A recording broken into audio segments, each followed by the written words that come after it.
Sveti apostol i evanđelist Luka bio je pratilac svetog apostola Pavla na njegovim misionarskim putovanjima i njegovo evanđelje je treće po redu, počinje sa svetim Zaharijom, ocem potonjim svetog Jovana Krstitelja, kada ga arhangel Gavrilo blagoveštava da će dobiti sina Jovana zato što se on i oslikava sa jednim bikom, odnosno volom iza sebe, jer su tada sveštenici u Starom Zavetu prinosili krvne žrtve.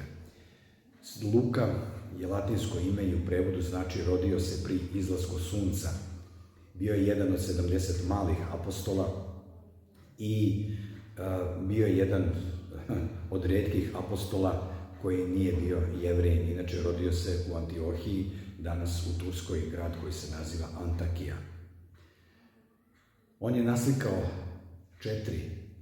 prve četiri ikone na svetu i koje mi, sve četiri Srbi, posjedujemo.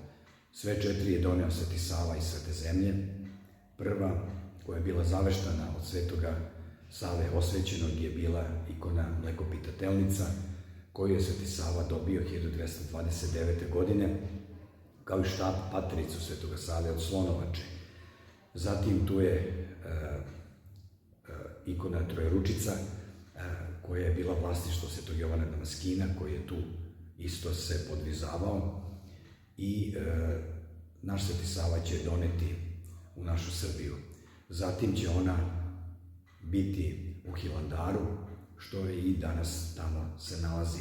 Zatim Pećka krasnica iz Pećke patrijaršije, čudotvorna ikona, i Čajnička krasnica, koja je ukras Republike Srpske. Eto, Majka Božja i Sveti Luka neka nas spomenu u carstvu svome, a neka Bog zaštiti sve narode na ovom svetu, pa i nas Srbe, da izdržimo do kraja. Amin. Bože daj.